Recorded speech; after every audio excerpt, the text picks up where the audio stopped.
Единороссы Сыктывкара запустили новый проект. 11-классников столичных школ партийцы знакомят с вузами города. Первым будущие студенты оценили Сыктывкарский государственный университет. Татьяна Выборова тоже побывала на экскурсии.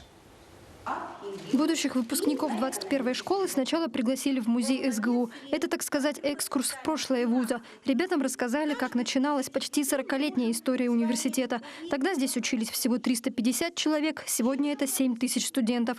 Из музея 11-классники отправились в актовый зал, где им показали нынешнюю жизнь местной молодежи. Мы все делаем все для того, чтобы не только учеба в университете была работой, но и то, чтобы студент все-таки почувствовал себя действительно достойным человеком. Это и спортивные мероприятия, это и концерты, это и организация каких-то вечеров, праздников. Впрочем, главное в вузе, считают единороссы, качественное образование. А знания в современной жизни гарантируют успех. Именно поэтому школьные экскурсии стартовали с СГУ.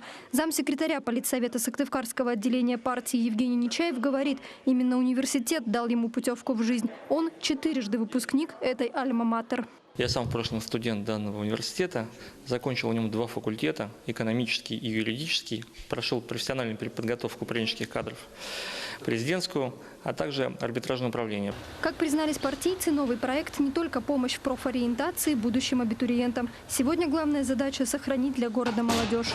Этот проект и реализуется для того, чтобы оставить наших будущих, так сказать, жителей, взрослых жителей Сыктывкара в нашем городе, чтобы они работали здесь, создавали свои семьи, жили комфортно и были рады этому.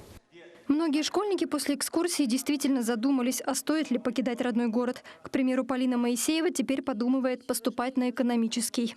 Я на самом деле почему-то к СГУ лично относилась, не положительно, не отрицательно, но и не очень положительно. А сейчас я, благодаря той же самой этой встрече, я поняла, что есть перспективы все-таки оставаться у нас в городе, потому что у нас далеко не самый последний город, у нас это столица Коми Республики. Для многих школьников самым убедительным аргументом стали слова нынешних первокурсников СГУ. Их специально пригласили на встречу. Студенты во всех красках описали прелести их теперешней жизни. Татьяна Выборова, Олег Костромин, телеканал Юрган, Сыктывкар.